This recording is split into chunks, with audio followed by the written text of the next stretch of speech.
how many people have killed that? What did that Fatima do to the?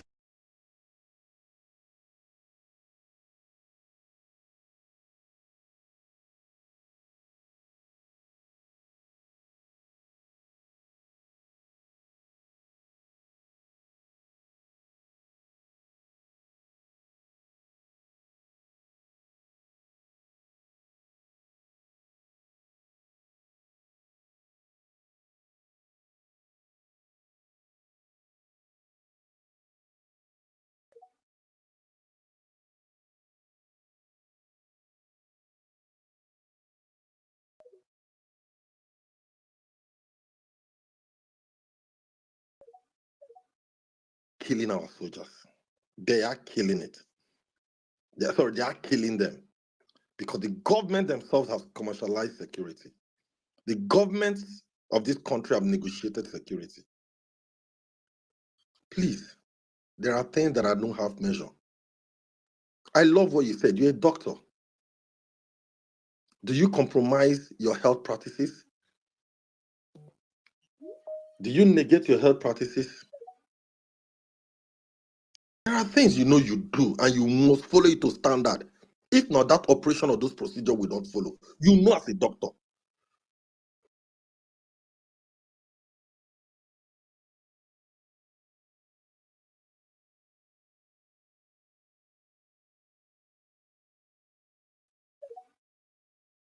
Yeah, 94.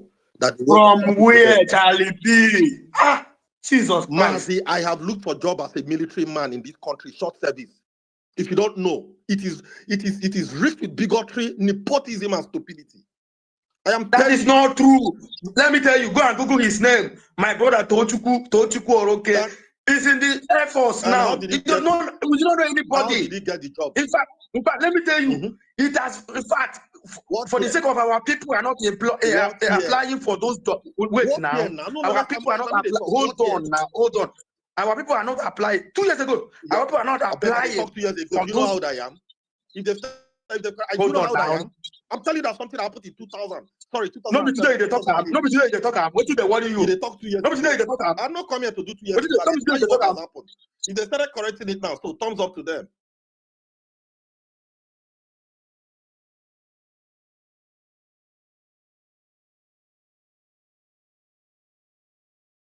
Easy. I look for job in the military, in army. I look for Air Force. I go police. So they tell you my own experience. And they tell you people who I know, go and ask. Maybe that my rent, that my time. Mas, I still gonna ask, how many of them get the job by merit?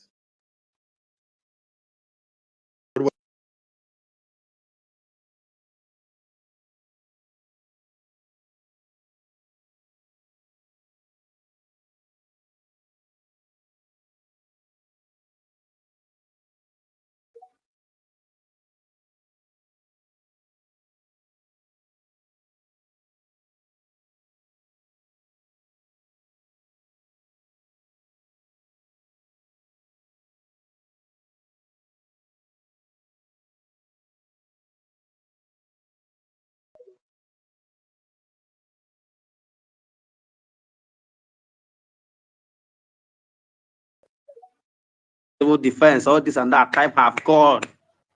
Now nobody cares. Nobody cares. In fact, my junior brother's name is when he applied, his name appeared in Air Force, appeared on Navy, appeared on in fact all the major all the forces, all the branches. His name appeared. He has to pick one. All of them. So what are we talking about here? So that you have to know someone that knows someone. Maybe you are talking about when you people are working in the neighbor. I didn't care. Okay, let's move on. Citizen, are you there? Olu, are you there? Can you hear me, Citizen Olu? Yeah, I'm here. Please go on. Yeah, so I've been here. I've listened to many of the things that people have said. You know, you don't want to sound like you have no compassion. You don't want to sound like you don't feel the pain of people, because Everybody has a story to tell. For me, if a Christian in the Middle Belt says, look, I'm suffering a genocide, okay, that's their story.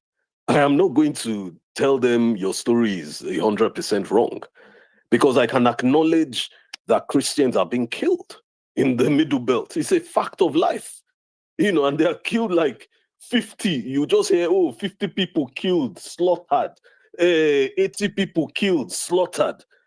And it's almost as if it's just news that we listen to and we're so used to it now that it doesn't move us. But at the same time, in the same breath, thousands of Muslims are also killed in the same north, in the northwest, in the northeast. Can I tell them how to say their story? No, I cannot. They have to tell their stories. Who tells the story of what they have suffered as a victim is the person I will listen to. If Mohammed from Zamfara comes to tell me about his village ransacked by bandits and they killed 40 people, I'm going to commiserate with him because he's a human being, but he's a Muslim. If Peter in Benue State comes and says, look, 40 people were killed in my village and slaughtered, again, I will commiserate with him. But I am not going to tell them both how to tell their story. The one commonality, the abstract part of the commonality, is the fact that people have died. That is it. That is it for me. People died. They didn't start dying last week. They didn't start dying 1 year ago. They started dying 10 years, 20 years, 30 years. This thing has been ongoing. In some places, they call it farmer-header clash. I mean, to me, that is one of the most stupid ways to label killings, to say farmer-header clashes. The farmer has a farm sitting in one location. The herder has cows, carries his cows and trespasses on your farm, destroys your crops, and then maybe one or some of them resort to violence. You cannot say it's a farmer versus herder clash. No, it's not. Because the farmer didn't invite you to a war, didn't invite you to a fight. You invaded his private property. You are the criminal. You are the person who should be held responsible. Just like if an armed robber breaks into my house now, are we going to say it's a Citizen Olu versus armed robber clash? No, we're going to put the onus on the criminal who trespassed on your property and stole your property or destroyed your property. And that is the nuance that we as Nigerians don't seem to want to make. We label things with things that have nothing to do with the origin of what was happening. So also in that same Middle Belt, we know there are ethnic clashes between different ethnic groups. We know that. It is there. Some places are more Christian than Muslim, some more Muslim than Christian. So if a village in which there's an attack, depending on what the majority religion there is, you will say it's an attack against the people of that particular religion in that particular place. Because most places in Nigeria, some states are Muslim, some are Christian. That's a fact of life. But I think my main thing is, don't tell the victims how to tell their story. And don't get the victims to come and defend government. No, they shouldn't be defending government. It is the government that should be defending the victims. It is the government that should be preventing these things from happening in the first place. When you see people who are coming on the highway going to attack a village, why are you not taking action to take them out and eliminate them before they get to the place where they're going to attack? Why is it we always are reactionary in this country?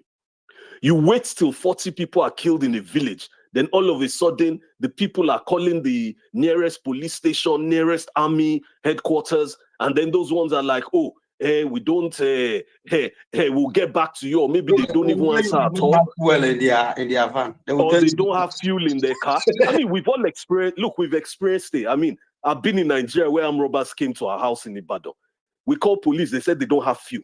They don't have that fuel. We should send, that they don't have fuel, that we should send, wait now, that we should send cars to them, or what, I can't even remember the stupidity that the man spoke that day.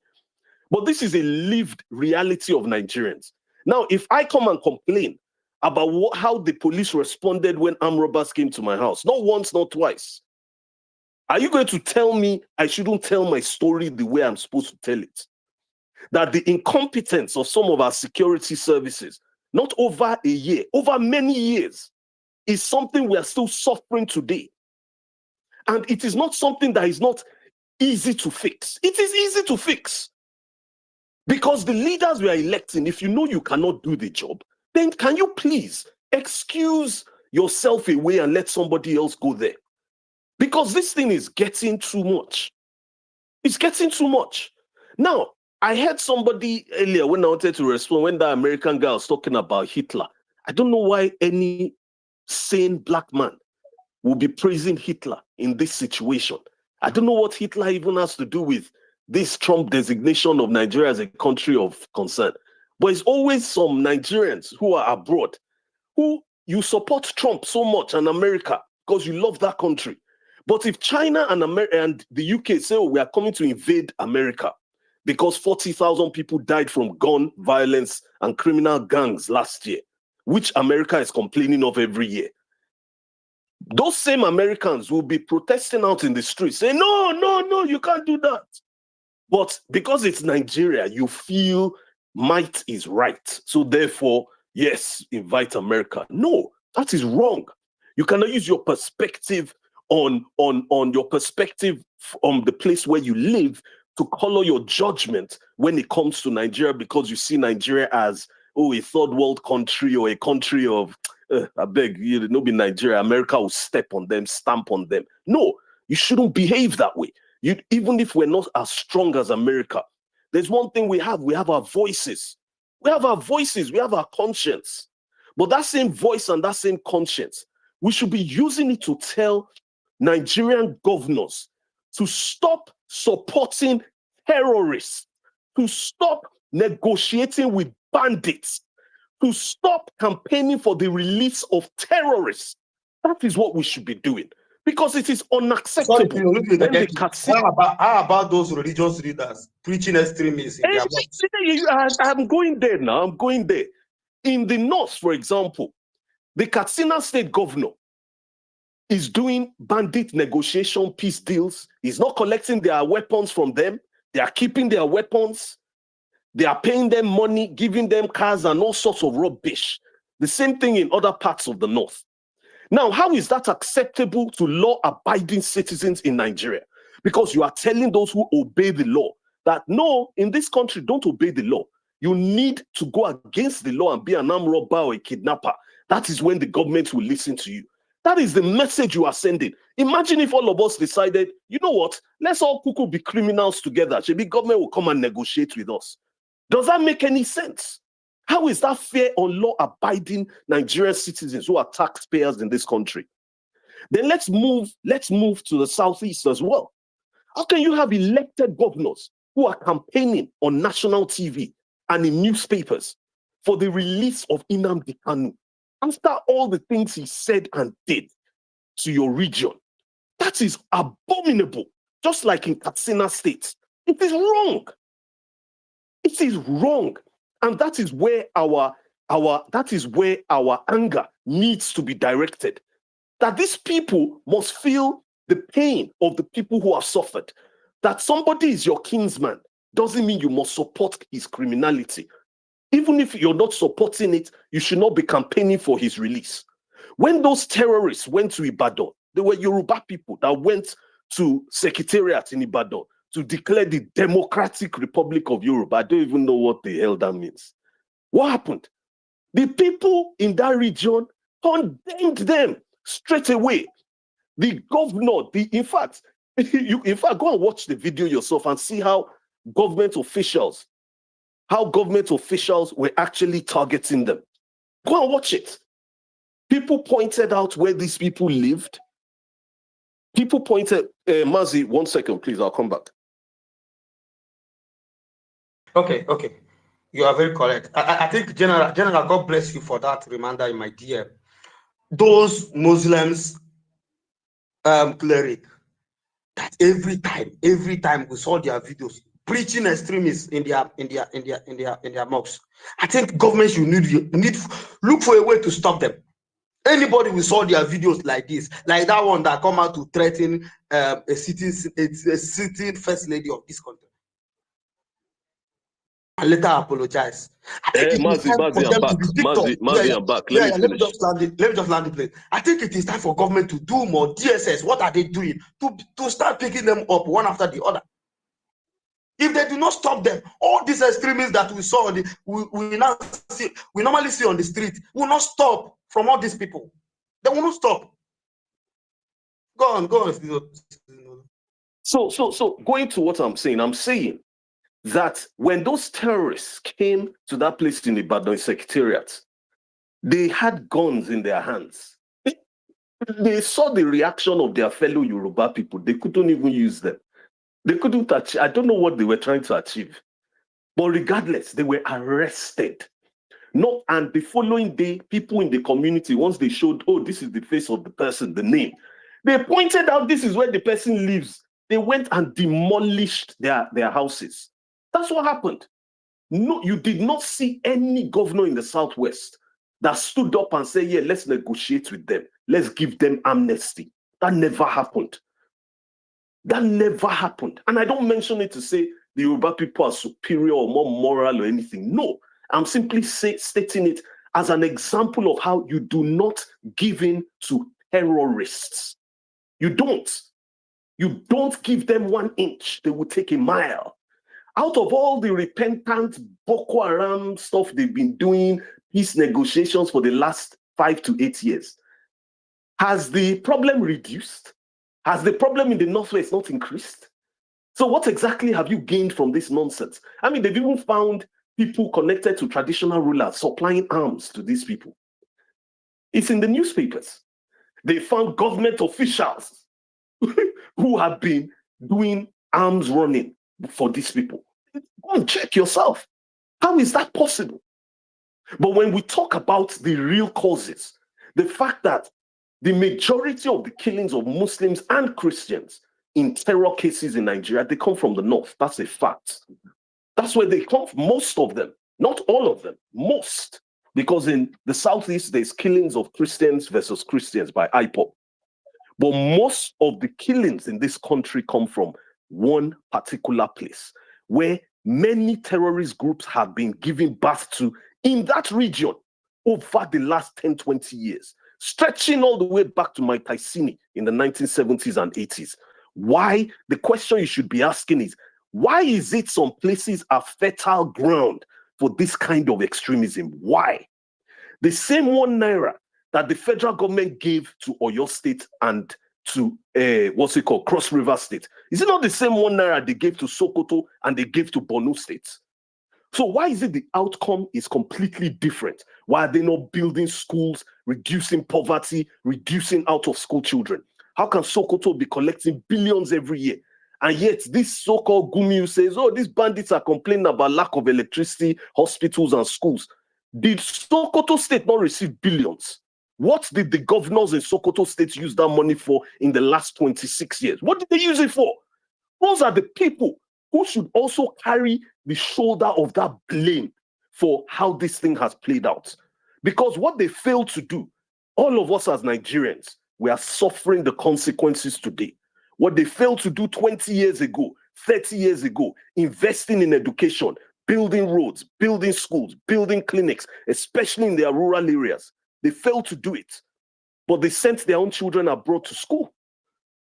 When they are ill, they send their children and themselves to hospitals and clinics abroad. But you now left your own state. Take Sokoto, for example, 89.6% poverty rate. Every state has poverty in Nigeria, just like every other country in the world. But it is extreme in the north. So you might look at an Oyo state with maybe, I don't know, between 15 to 20%. But then you go all the way up to the north and see 89.6%. What do you think those children are going to grow up to become? What do you think they're going to do? They'll just sit under a tree and be saying, oh, let's just watch some YouTube Kids or watch some Netflix. oh, we will be able to see Santa Claus in it, or we'll be able to see what's that famous children's program? We even forgotten. You know, we'll be able to watch some children's programs here. No, what is happening is many of these kids are on the streets, having to fend for themselves. Just think about it. You as a child, you are 6, 9, 10. You are on the streets. You have nothing to eat. You are going around in raggedy clothes, torn clothes. You have no education. The place where they put you, that person is exploiting you. You are easy prey for extremist preachers. That is the truth that Nigerians must face.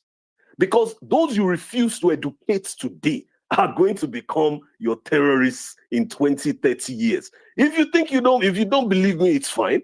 We shall all be in this country and suffer the consequences together. But here's the thing. I think it is unfair to the victims, whether Muslim or Christian, to tell them how to tell their story. So what if America labels Nigeria, says there's a Christian genocide? Okay, now I can also say there's a Muslim genocide. Okay, now where do we go from here? Because the more we defend this thing, it's starting to sound like we are helping Sheikh Gumi to do the job of defending terrorists and bandits so that they don't come and attack them on the soil of Nigeria. Nobody wants any foreign power in Nigeria. We don't want it. Neither do we want your military bases. But you can share intelligence. If you have intelligence about terrorist movements, about terrorist communications, share it with Nigeria, with the Nigerian authorities, so that they can take action on it. But there's another problem. Remember when some countries shared intelligence with us about people funding Boko Haram and ISWAP? Several names were on that list. They passed the names to Nigeria. The people in the Middle East and America jailed the ones they could get their hands on. The ones in Nigeria, let us ask the Nigerian government to please publish that list and show us where you have arrested and prosecuted those people. This was big news at one point. America put those people on visa bans and all sorts of things, sanctions. It's in the public domain. So while you are shouting, America, Trump, this, we need to hold our own government out of the 100% energy we're using. Use 90% of it and target it back at the Nigerian government, state governors, LG chairmen, the police, and the army. Because you and I know they are not perfect. Soldiers have died in the course of protecting this country, up and down the nation. But those same soldiers also are failed by their hierarchy and by the leadership of the army. Do you not see when soldiers are complaining of not having enough food to eat? Have you not seen the videos? Have you not seen the articles? Go to police barracks, different police barracks up and down this country. Look at the pitiful state in which those people are living. These people you want to protect you. And you think insecurity will not increase? You think they will continue to risk their lives for how much? How much are you paying policemen? How much are you paying soldiers? That they should risk their lives every single day, while politicians who created the problem are busy amassing wealth, sending their kids abroad. That's the reality. Let's stop pretending and supporting the indefensible. The fact is the political elites have failed Nigeria. And they failed Nigeria 30 years ago, 40 years ago, 10 years ago. They did. Let's be truthful about it. Now, lastly, before I go, I'm not saying, but for equity, let me not stay too long like some other people did. But in Uromi, for example, those 17 innocent Nigerians from the north who are Muslims were killed. Now, many of us, we condemned it. None of us. And this is the difference I want people to understand. Because I'm seeing people from certain places trying to use it as a way of making a false equivalence. The killings that happened in Uromi were condemned by almost everybody. People condemned it. The Edo State governor himself traveled all the way to Kano State. Am I lying? Let's all go and check the news and be truthful for once. He went all the way to Kano State. They even set up a compensation package for those families. Kano State government even sent people down to Edo State to do a commission of inquiry and reconciliation. That's what happened. That is how they dealt with it. The people who committed the atrocity, they were arrested. They are in a prison cell today. They are not walking the streets of Benin or Uromi or Edo State today. They are in prison. They are being prosecuted. Nobody, the Edo State governor didn't come up and say, oh, let's negotiate with the people who killed those 17 Uromi people. Oh, you know, it's just that they don't have jobs. Oh, they don't have electricity in their village. That's the reason why they killed them. You never saw anybody in the south of Nigeria saying that kind of rubbish. But there are bandits that kill 17 people, 20, 30, 40, and you are negotiating with them. They are not in prison. And that, for me, is the difference. Because when you speak the truth, you can stand on it. So those people who kill people in Uromi, nobody supported them. Go on many people's timelines. They condemned them. And the Edo State government did the same thing. And that is what you expect from a leader. Not to be campaigning for the release of terrorists or negotiating with criminals and bandits. And that should be the thing that should happen across Nigeria. So whether you are Muslim or Christian, and you have died from or suffered from the pain of terror in this country, we commiserate with you. We condemn those killings. And we say that the Nigerian government, the blame, part of it lies squarely at your doors.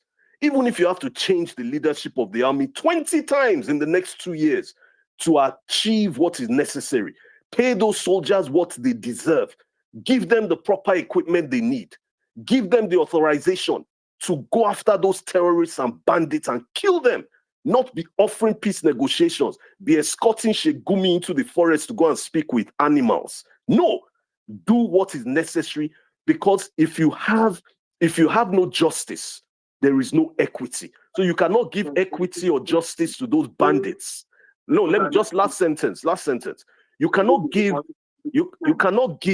peace to those bandits and then not give equity and justice to the victims. So for me, the victims must be center stage. Muslims and Christians are dying alike. Let us let them tell their story, how they want to tell it. But in the end, America is not invading Nigeria. Neither are we inviting them to come and do so. But the Nigerian government and the military, they have a lot of work to do. They need to start doing it yesterday and stop this going on CNN to, oh, Trump said this, that. Why didn't you have that level of anger before Trump said those things? People have been complaining for 20, 30 years. You never listened to them. You told them they were lying. They are not, So now the spotlight is on you. And for me, I like the fact that the spotlight is on them. But I still love my country. No one needs America in our country. We can resolve our problem. But we need to go and fight those terrorists today. And their sponsors in government and the clerics who preach hatred, whether a Christian cleric or a Muslim cleric, they should be arrested immediately. They start preaching. I yield. I just watched a video of Nnamdi Kanu shouting in the courtroom. My name is Nnamdi Kanu. You cannot sentence me. You cannot sentence me. You cannot sentence me.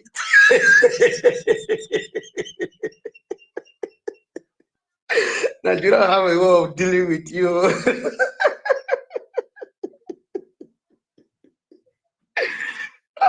My name is Nnamdi Kanu. My name is Nnamdi Kanu. You cannot sentence me. You cannot sentence me.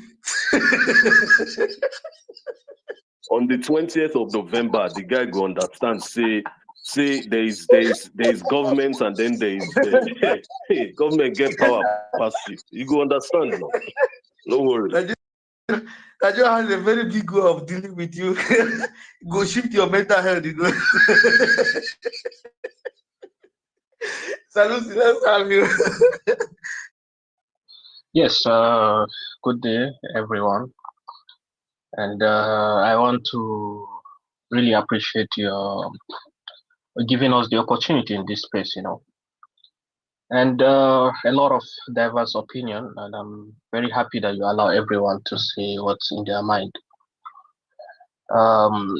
Basically, from the look of things, most of us are on one side. We all want this stuff to just get out of the way. We're in the process of nation building, but this insecurity, I think, is the main thing driving the nation back from achieving its greatness. We have large population, And this population are probably some of the most brilliant, especially in many in our diaspora.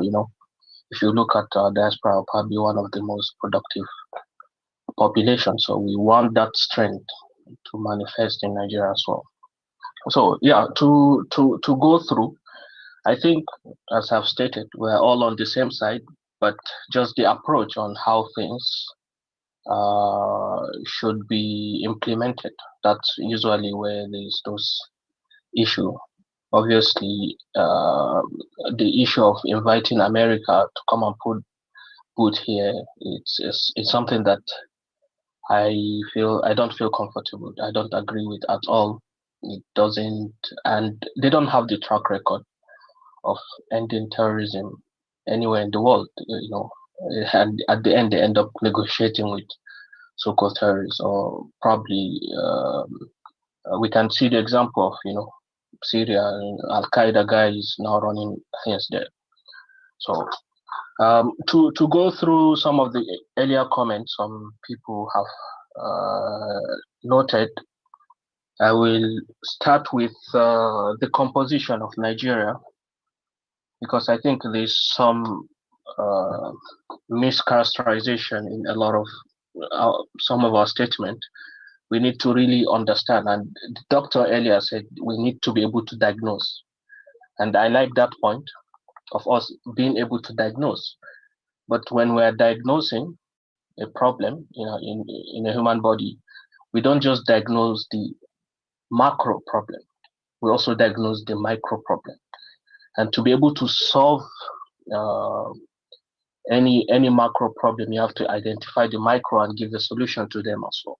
So if you are addressing a patient, you are giving him a holistic, to call it a holistic approach, or a holistic solution to his problem.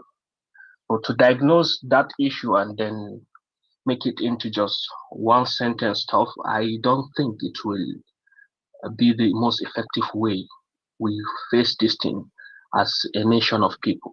We face this insecurity. So we have the northwest and northeast. In the northeast, you have issue of predominantly the Boko Haram stuff, which and all those ISWAP and others. They are more prominent there, and we know what they are after most of the time. They are more active around the Sambisa forest, and they launch into Borno, carry out attack and go. We have the Sokotos and Zamfara area. If you are characterizing things there, you will hardly say it's really Boko Haram. It's banditry that's happening there, and because of the mining stuff that are happening in that region. And whenever you have mining, you will have issue. And if it's not coordinated with a strong government that oversee everything, what end up happening is warlords grow up in those regions. We have the same issue in Congo. Congo is majority Christian region, and things are happening. You have a lot of warlords are fighting the government, and they are rich because they're harvesting mining stuff. If you so you can take religion out of that. 99% of the population they are Muslims. So bringing religion into that will not give a good characterization.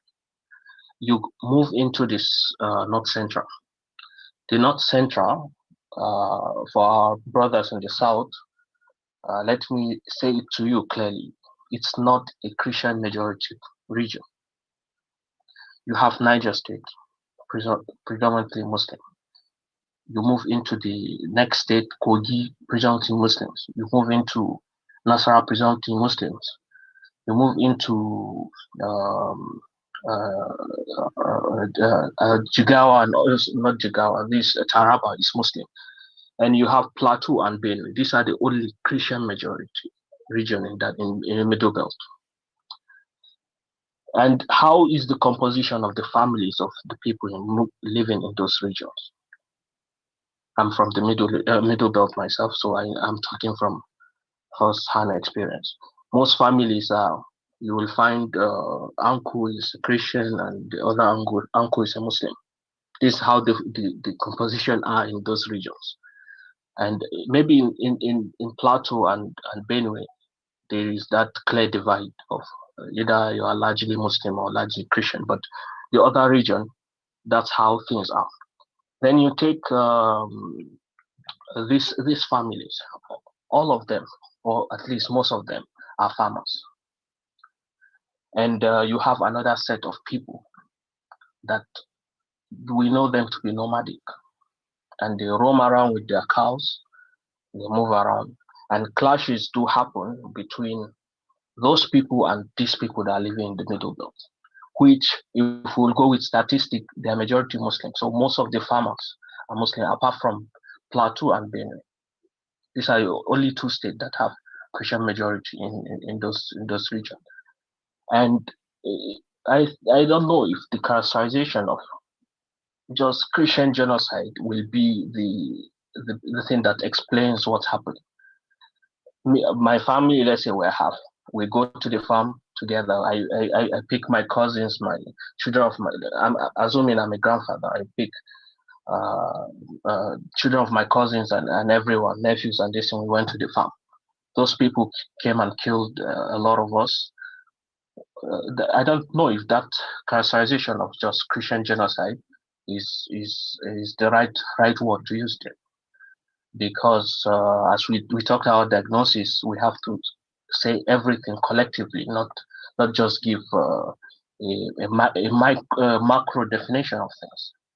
And then you move to the south side. Most of the clashes there are Christian attacks. So if we go to the US and we tell them there is a Christian genocide, and I as you said, Citizen Olu, we should really empathize with people that have suffered a lot, and we empathize with them a lot. A lot of them, they really went through a lot of things. Those clashes are happening.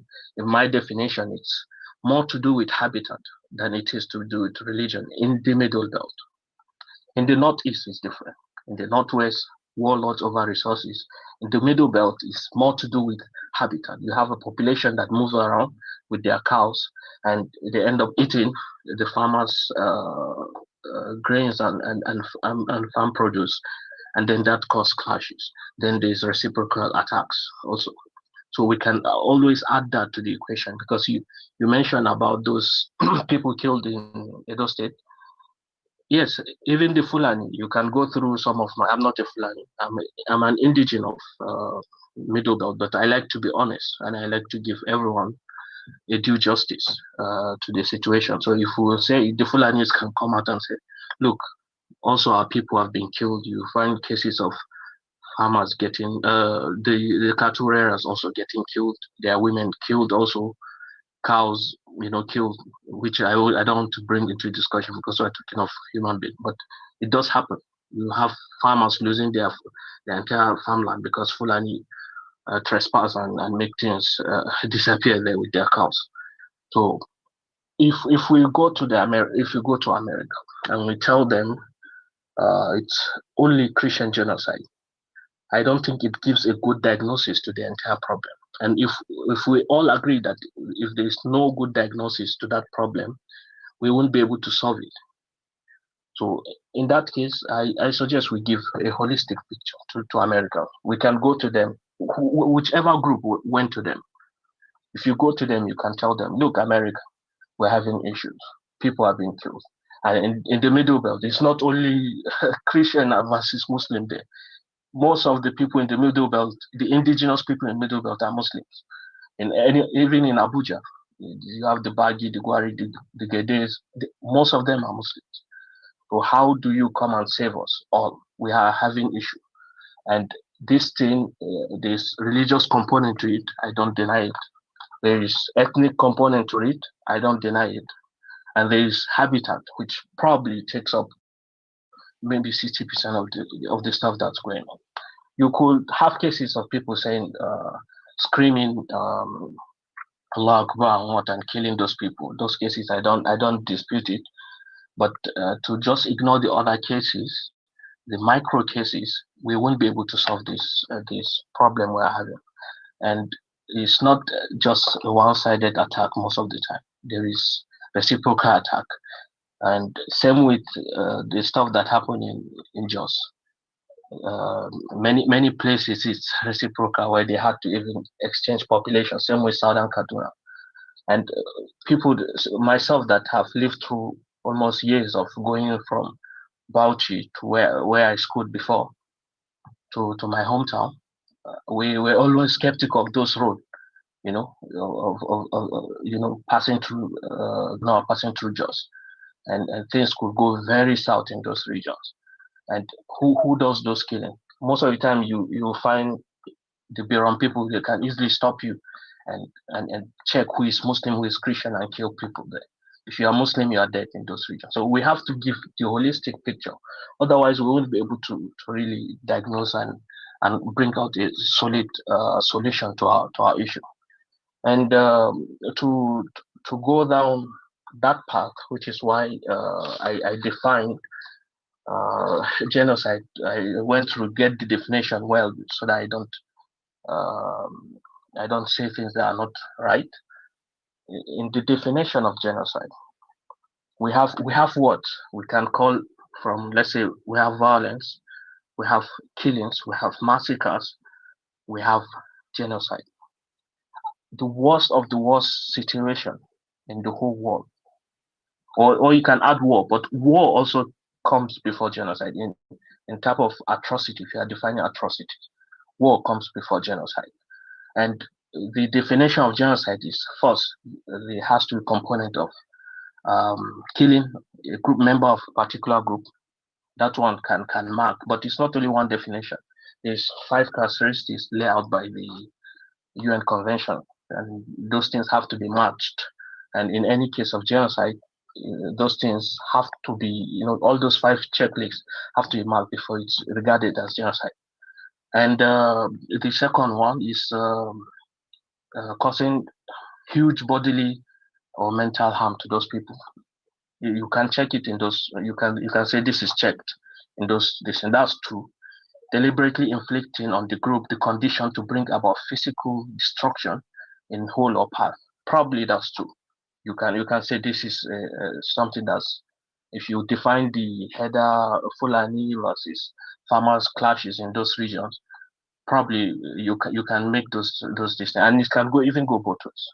It can go both ways because of the reciprocal attack. Imposing measure intended to prevent birth. This you cannot say it's happening. If you are defining a genocide, you cannot say it's happening. And then forcefully transferring the children of those groups to another places. Let's say you go fetch their children and put them in concentration camp elsewhere. It's not happening. So these are the 5 definitions. 3 could fit in, 2 doesn't fit in. So I don't think it's the right word to use. And the reason I want us to be very sure of the word is, if you went to a person in the US and you tell him there is a Christian genocide in Nigeria, he's comparing it to Nazi Germany. He's comparing it to the Rwandan genocide. And what will your average evangelical US citizen or US soldier or their war president, who obviously have a lot of prejudice in his or even their president, who noted that there is, I think, Islam hate us. It hates us. You can check one of his statements. What impression will that give him?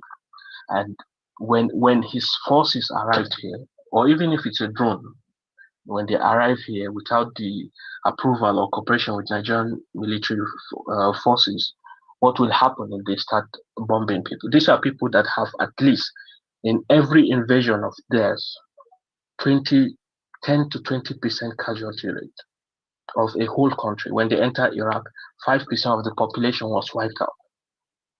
In Korea, it was 20 to 40%. They were wiped out of Earth. And same with many countries that they've entered. So they are not kidding around when they're invading. And you have a forces of that are coming, they are thinking they're here to save the Christian. What happened, especially since I think there's a speaker that said this is a region where They say something in Denmark, and people are getting killed in Kano. I think 15. He mentioned the number of 15 people are getting killed in Kano. What happened if this general population of over 100 Muslims, we have at least 250 million. Can we afford 20 million dead at the end of their invasion? That should be it's cost benefit analysis. We have to do those things. Take emotion out, do those analysis yourself. Can we afford it? How will we come out as a people? In most invasion or in most war, we are going in as a team. Let's say you have both the Muslim and Christian in Nigeria going after insecurity. But if the notion of the war or the invasion is there is a Christian genocide and Christians are coming for the powerful Christians are coming from the US to intervene to save the Christian. This is their statement, to save the Christian. And I end up losing, I'm using myself or anyone, end up losing 1 out of 10 people he knows. So if you have extended family and your village, 1 out of 10 people in that village will die. What happened in that scenario? In that situation of Christian coming to save Christian, but then they killed 1 out of 10 person I know in my village, and that will open large room for radicalization, which will make the situation worse. Can you start round up? Yeah, it will make the situation worse. So I prefer this thing. Let's go to anybody we are going to and say, look, we have issue, we have tribal issue, we have habitat issue, we have religious issue. No hiding. There's a lot of extremists. Come and help us. Work with us. Let's identify the right people for you, because I don't think a Christian from US operating a drone can separate a middle belt. There's not even us. We can't, like, we're all family in those regions. So a family that half Christian, half Muslim, just similar to Yoruba section. That's how usually most families are in the middle belt section. So you can confirm that. And for solution, I just have a checklist of them. I think it's systematic.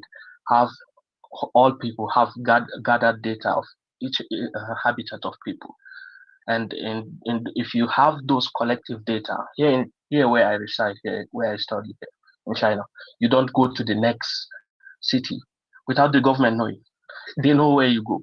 So any movement of anything could be easily tracked, and if crime happens, the police can easily get things around and get to the right position to either arrest or get things in order. That's because of data collection. You have a sampling of your entire population, and you have, if it's Fulani, you have them in one section.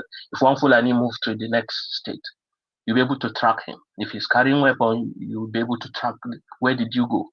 Last 5 days you went to this state and came back. Where did you go? All these things could be a way. So if you pick Fulani, let's say, open grazing have to be banned. No need for open grazing. We're already in an industrialized world now, that you will have rage or whatever, or even now they have the Ruga. Can you expand the Ruga to make sure they don't mess things up, and bring education to those people if needed? We can take, those people have 500 cows each person. You can take 5 as tax from them every year or something. In extent, you give them a land, they settle there. It's bush, so it's not like the southwest. So a lot of land are available there where people are not using. You can drop them in those land. They should be doing just the way we do crop rotation. There is also animal rotation, where you plant grass here, it grows in 4 days. You'll be alternating them between 4 places, and boom, don't need to be having those issues of farmers and rearers. And at the end, you collect the cow dung as manure, give it to the farmers, and the farmers can give us after the harvest. We can make a deal with them. They will sell their excess, what's it called, the leaf, the dry stuff that remains, back to the rearers. And this way, we'll have a solid society. That's for the Fulani issue. And also, I have huge issue with how family are being done, especially in our region, in northern Nigeria. need a solid comprehensive plan for family planning, where you don't just get to give birth. You can give birth to as many if you can feed those people. And if you can clothe them, you can give them education. I'm all for that. But coming forward and just giving birth to a lot of kids, not people, people should be jailed if they give birth to a child and they didn't give him education. I think the consequences should first be on the parent before anybody else. If you have children and there's no sign you've tried all your best, you should be jailed for that, or at least some extreme punishment or caution, so that you pick up your work. And pretty much this is, and also, yeah, we have to be, the government needs to come up with a solution of extremism, and we need to have a community where preachers that are able to, intermingle between the two large sect of religion in this country.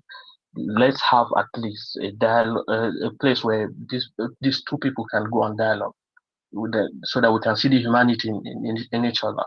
Muslim can call Christians to the mosques maybe in every 6 months, have a meal, talk, discuss. Same Christian can call Muslims to the church and do the same thing.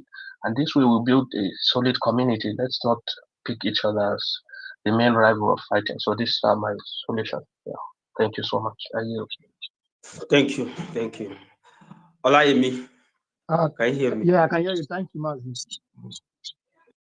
I think everyone that spoke on this platform, some are coming with emotions and everything, which I understand. Some are very biased to the religion and everything, and that's where the problem is.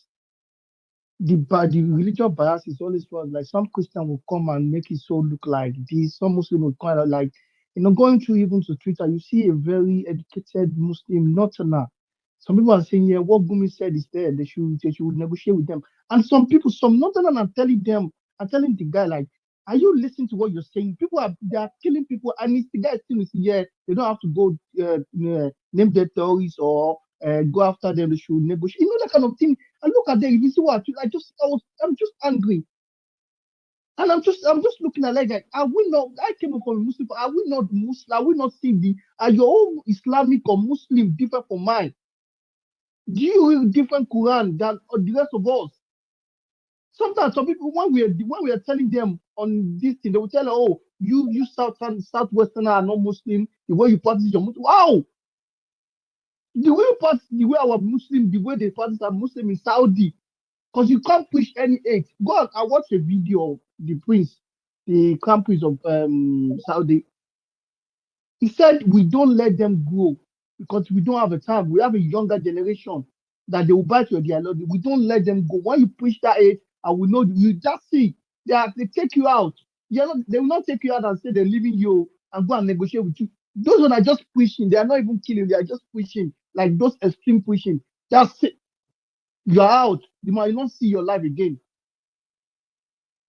They are very brutal with them. They don't give them hand gloves. And this is what we are talking about. We can't be politically correct every time. Where is the country going? Let's be honest. Let's be honest here.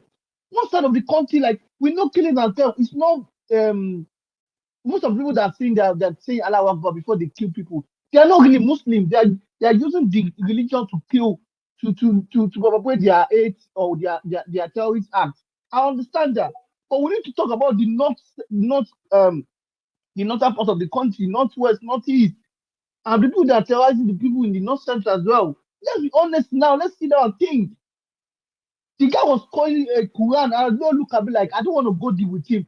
Saying there's a part about the Quran. The guy is about how when they're talking about husband and wife and their kids, and when they do something bad, they need to negotiate something like that. The guy was using that Quran to justify that they need to negotiate with them.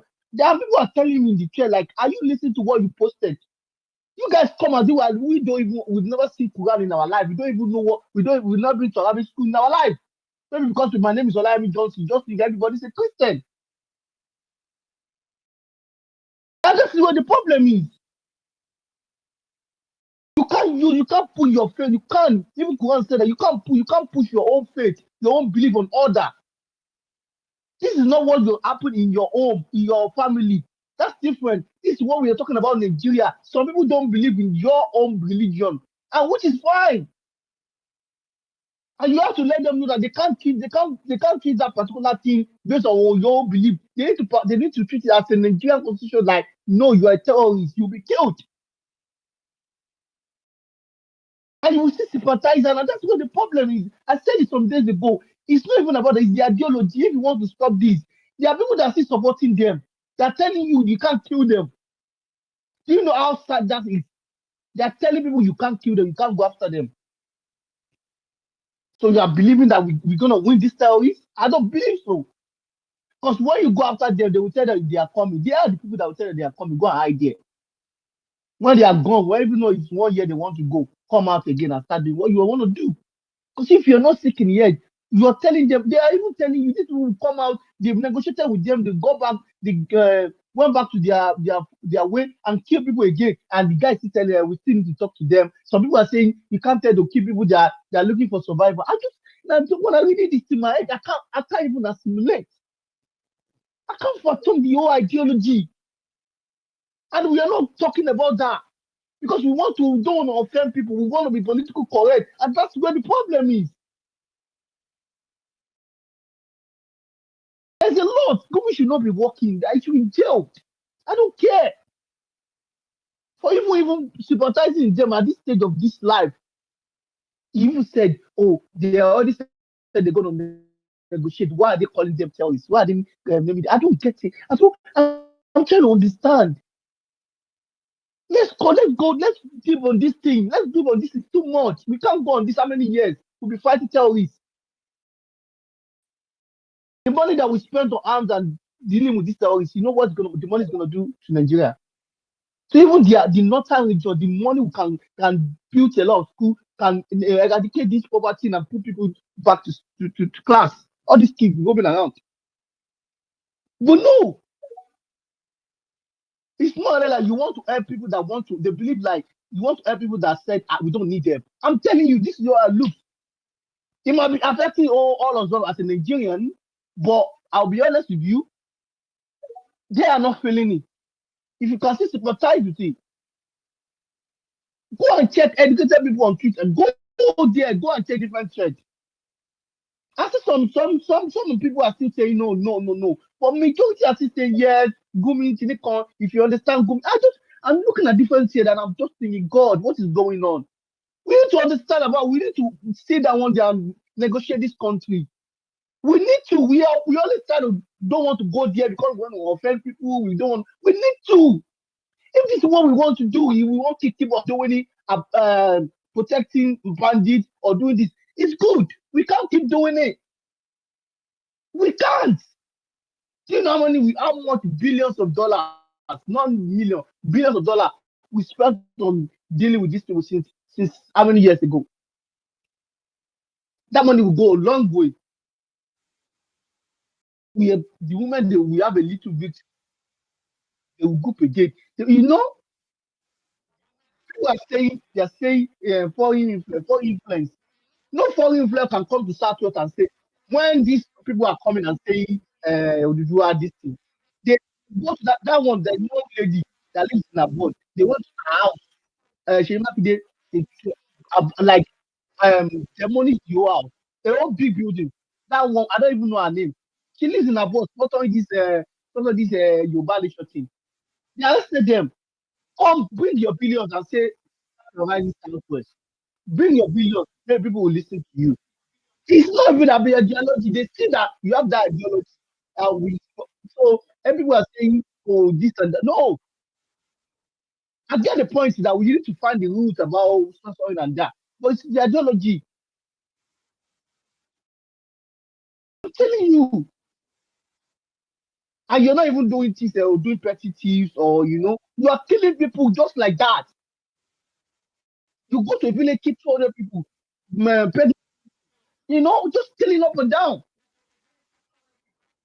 And you see that with kind of, outside things. I'm rub their back. I'm sorry, don't do that again. Yeah, we don't do that again. Are you going to listen? Outside it is. I even talk to people listen to that. Even the madman, we know it's anyway, you tell anyone more than that. You know how silly that sounds. Now they are robbing their blood. They're telling them to see them negotiate to stop killing because they are special people. They are special people. They have special status. We need to serious about this. You know where we're going. Where go? Because people don't want to go there because they don't want to paint them there. Sit down and negotiate this country. Tinubu is politically politically correct now. I know him. He's got art.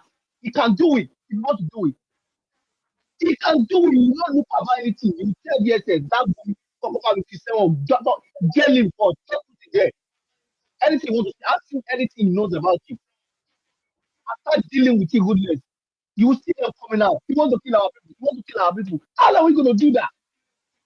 I'm telling you, you will see the army, the military, the everything, they'll go in there and do some madness for like let's say 1 week. They will come out and say they are killing innocent people, and they'll be calling human rights and they're killing our people. We know vote, we not do this, we not do that. You know, so this is the problem. We need to serious. We need to know where we're going. We don't have one voice. We don't have one voice. We never had it.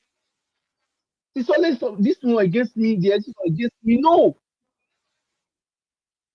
if the Lord that the governors, the leaders of the most northern states that are affecting the bandits and everything are coming and say all the bandits, you see them kill them, and not negotiating with one voice. They will give the army, the president, everybody courage and do it. We can't be doing this every time. After some months now, this one will go down. They will have some intervention from the US by giving them some ammunition or whatever they want to do. And after some time, they'll come back again. Buhari tried when it comes to Boko Haram. He pursued them away, Shekau died, everything that he came back again. Split it to different groups. How long do we want to do this for? How long? And you're telling people not to have the same people that are very angry. I won't tell someone that they killed in just now to come and say it's not Christian. I will not tell people to how they want to tell their story. That's where I get angry about when people say, don't say this. You can't tell people how to do it. I know some people they are doing it for their political issues. That I don't take those things serious. For people that are really, really affected, you can't tell them how they're going to mourn or how they're going to tell their whole story. No. Whatever